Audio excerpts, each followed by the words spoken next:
कि जो 27 लाख नाम कटे थे, जो ट्रिब्यूनल पहुंचे थे अपने नाम जुड़वाने के लिए, उनमें से कितने नाम वोटर लिस्ट में जुड़ पाए वो भी आपको बताऊंगा। और साथ ही ये भी बताने की कोशिश करूंगा कि इस समय चुनाव प्रचार जो भी पहले दौर का खत्म हुआ है, उसमें कौन से मुद्दे भारी दिखाई दिए और क्या वाकई पहले चरण के मतदान में ये मुद्दे कोई असर डाल सकते हैं क्या। शुरुआत सबसे पहले ये देख लीजिए, कुछ आंकड़े देख लीजिए और तारीखें भी देख लीजिए। कल जो 2 जगह वोटिंग होने वाली है, उसमें बंगाल में पहले चरण की वोटिंग होने वाली है और तमिलनाडु में एक ही चरण में सारी सीटों पर कल वोटिंग होने वाली है। पश्चिम बंगाल में पहले चरण में 152 सीटों पर कल वोटिंग है। दूसरा चरण जो है पश्चिम बंगाल का, वो 29 अप्रैल को होगा, जब 142 सीटों पर वोटिंग होगी और 4 मई को आ जाएंगे सारे नतीजे, असम, केरल, पुदुचेरी, तमिलनाडु और बंगाल। अब 2021 में कितने परसेंट वोट पड़े थे बंगाल और तमिलनाडु में, जरा ये भी आपको बता दूं, आपको उससे आइडिया हो जाएगा कि कल कितना वोट पड़ सकता है। तमिलनाडु में पिछले चुनाव में वोट पड़े थे 73.63, 73.63%। और बंगाल में जिन 152 सीटों पर कल वोटिंग होनी है, वहां पर पिछले चुनाव में करीब 82.64% वोट पड़े थे और बंगाल में ओवरऑल 82.3% पिछले चुनाव में वोट पड़े थे। यानी दोनों राज्यों में वोटिंग हर बार अच्छी खासी होती है। अब तमिलनाडु का पिछले चुनाव का नतीजा जरा आपको याद दिला दूं, क्योंकि कल वोट पड़ जाएंगे, उसके बाद तो ये पुराना हो जाएगा। पिछले चुनाव में डीएमके और उसके सहयोगियों ने मिलकर 159 सीटें 234 में से जीत ली थी, बड़ी जीत हासिल की थी। एआईएडीएमके और उसका गठबंधन 75 सीटों पर सिमट गया था। हालांकि वोट अच्छा खासा लिया था उसने, 39-40 के बीच में। कुल 234 सीटें हैं तमिलनाडु में और 73.63% की वोटिंग, जैसा मैंने आपको बताया, ये पिछली बार तमिलनाडु के चुनाव में हुई थी। और अदर्स को भी याद रखिए, तमिलनाडु में पिछली बार 15% वोट उन्होंने लिया था, खाता नहीं खोला था, लेकिन वोट बहुत काटे थे। इस बार क्या थलपति विजय, कोई उनका फैक्टर वहां तमिलनाडु में चलेगा क्या, इस पर भी आगे बात होगी। अब तमिलनाडु का मैंने आपको पिछला नतीजा बता दिया, तमिलनाडु की वोटर लिस्ट पर भी एक नजर डाल लीजिए। तमिलनाडु में इस बार एसआईआर में करीब 74 लाख नाम कटे हैं, जो कि बताते हैं कि या तो जिनकी मृत्यु हो चुकी है, या फिर वो शिफ्ट हो चुके हैं, या फिर डुप्लीकेट वोटर हैं। 74 लाख, 6.4 करोड़ थे एसआईआर से पहले, अब बचे हैं 5.66 करोड़ वोटर तमिलनाडु में। अब आइए बंगाल पर। बंगाल के कुछ आंकड़े पहले आपको दिखाता हूं, दिलचस्प आंकड़े हैं। आपके मन में कई सवाल आ जाएंगे आंकड़े देखकर। 2021 में जो बंगाल चुनाव का नतीजा था वो ये था।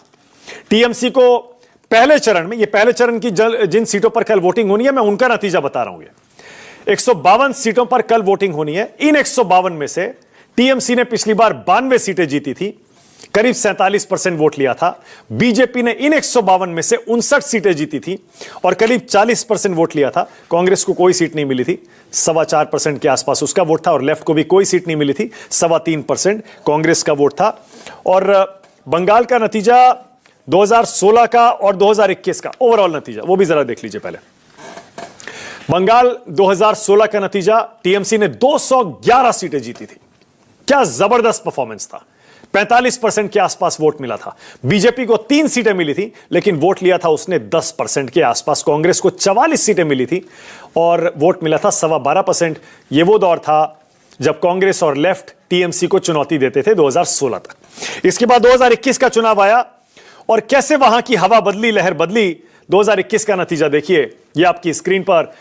टीएमसी तो लगभग वहीं की वहीं रही, उसने अपना वोट थोड़ा बढ़ाया 3% के आसपास, 215 सीटों पर पहुंच गई 48% वोट के साथ। दूसरे नंबर पर लेकिन आ गई बीजेपी 77 सीटों के साथ, 27% गेन किया उसने सीधा एक चुनाव में वोट, और वोट आया उसका करीब 38%। कांग्रेस कहां पहुंच गई देखिए, 3% के आसपास, 10% वोट उसका गिर गया। तो टीएमसी वहीं की वहीं रही, मजबूत हुई, लेकिन बीजेपी कैसी मजबूत हुई, कांग्रेस और लेफ्ट को लगभग खा गई। 38% के आसपास बीजेपी आ गई। अब लोकसभा चुनाव में देखिए बंगाल में क्या हुआ, बहुत दिलचस्प है।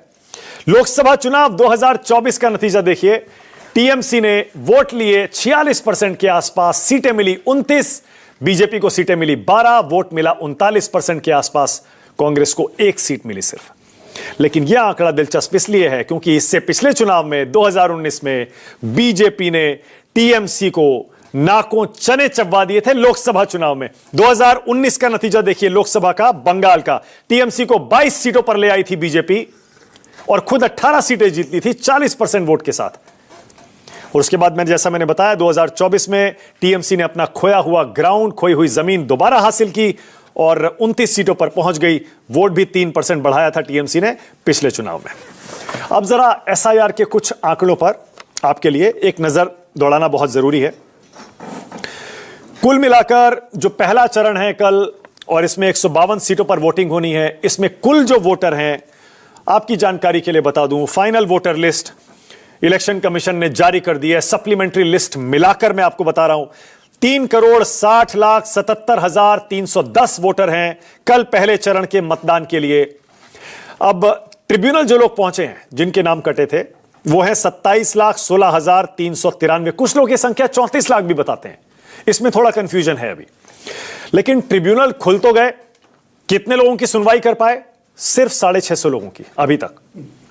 और इनमें नाम कितने जोड़ पाए? 139। यानी 27 लाख से 34 लाख के करीब ट्रिब्यूनल पहुंचे जिनके नाम कटे। ट्रिब्यूनल फैसला ले पाया सिर्फ 650 लोगों का, और 139 नाम ही जुड़ पाए हैं पहले चरण के मतदान से पहले वोटर लिस्ट में। मैं थोड़ी आपकी जानकारी के लिए बता दूं कि सुप्रीम कोर्ट लगातार इस मुद्दे को सुन रहा है। सुप्रीम कोर्ट ने क्लियर कह दिया था पहले चरण का मतदान जो 23 अप्रैल को होना है, उसके लिए ट्रिब्यूनल जिन लोगों के नाम 21 अप्रैल तक फाइनल कर देगा, पास कर देगा, उनको वोटर लिस्ट में शामिल किया जा सकता है। यानी वोटिंग से 48 घंटे पहले अगर ट्रिब्यूनल आपको ओके कर देता है, आपका नाम वोटर लिस्ट में जुड़ जाएगा। तो 23 अप्रैल की वोटिंग के लिए 21 अप्रैल तक नाम आना जरूरी है, ट्रिब्यूनल से पास होना जरूरी है। और जो अगले दौर का मतदान है 29 अप्रैल को, उसके लिए 27 अप्रैल तक आपको ट्रिब्यूनल से अपना नाम क्लियर करवाना ही होगा, तभी आप इस चुनाव में वोट दे पाएंगे। अब कितने वोटर्स अधर में लटके हैं? छोटी मोटी संख्या नहीं है, ये देखिए जरा। कुल अयोग्य वोटर 27,16,393। पहला चरण 152 सीटों का, उसमें बताया जा रहा है 14,28,771 वोटर ऐसे हैं जो ट्रिब्यूनल में अपनी अर्जी दाखिल कर चुके हैं, लेकिन उनका फैसला नहीं हुआ। और दूसरा चरण 142 सीटों का, उसमें 12,87,622 वोटर हैं जो अपनी एप्लीकेशन, अर्जी, अपनी पिटिशन दे चुके हैं, लेकिन उनका फैसला नहीं हुआ। अब जाहिर है आज तारीख हो गई 22, अब 27 तारीख तक 5 दिन में देखते हैं ट्रिब्यूनल दूसरे चरण के लिए कितने नामों को क्लियर कर पाता है। तो बंगाल में एसआईआर के बाद वोटर लिस्ट कैसी दिख रही है, यह भी देख लीजिए। एसआईआर से पहले बंगाल में 7,66,00,000 वोटर थे। कुल मिलाकर नाम कटे 51 लाख, वोटर लिस्ट बची 6,76,00,000 की। अब 27, 30, 34 करोड़ के आसपास जो लोग नाम ट्रिब्यूनल में हैं, उनमें से लगता नहीं है कि बहुत ज्यादा क्लियर हो पाएंगे। खैर, फिलहाल अब कल चुनाव प्रचार पहले दौर का खत्म हो गया, दूसरे दौर का प्रचार अभी जारी है। कैसे ममता बनर्जी और अमित शाह आमने सामने हैं, कौन कौन से मुद्दे उठा रहे हैं, आप भी जरा सुनिए। अरे गुंडे कान खोलकर सुन ले, 5 तारीख के बाद किसी भी नागरिक को परेशान किया तो उल्टा लटका कर सीधा करने का काम। और भाइयों बहनों, 23 तारीख को डरना मत। और मैं ममता के गुंडों को भी कहना चाहता हूं, अगर अपनी खैर मनानी है तो 23 तारीख को पहाड़ वालों को हाथ मत लगाना, वरना 4 तारीख के बाद जेल की सलाखों के पीछे होंगे। क्या सोचा है प्राइम मिनिस्टर ने, क्या सोचा है होम मिनिस्टर में? जुलूम चल रहा है, जुलूम। बोल दिया 1000 तृणमूल कांग्रेस को लीडर को आज रात में अरेस्ट करो।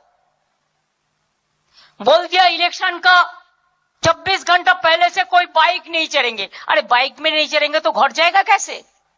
फरमान नहीं है, बदमाशी है, बदमाशी, शैतानी है, शैतानी है, ये लोग शैतान है। ये बस प्रचार का एक रंग आपके लिए। राष्ट्र की बात में अब आज का सवाल आपकी स्क्रीन पर आ रहा है। आज का मेरा पहला सवाल यही है, कल बंगाल चुनाव में किसे पड़ेगा वोट, लग क्या रहा है जमीन पर? और दूसरा, 5 राज्यों में जमीन पर आखिर किसकी लहर है, या फिर किसी की लहर नहीं है?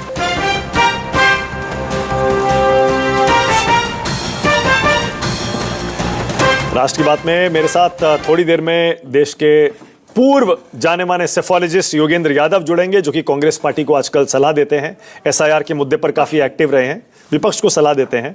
बीजेपी से आरपी सिंह, कांग्रेस से आलोक शर्मा, आम आदमी पार्टी से प्रियंका कक्कड़, टीएमसी से मानव जायसवाल मेरे साथ आ गए। अमिताभ तिवारी, जाने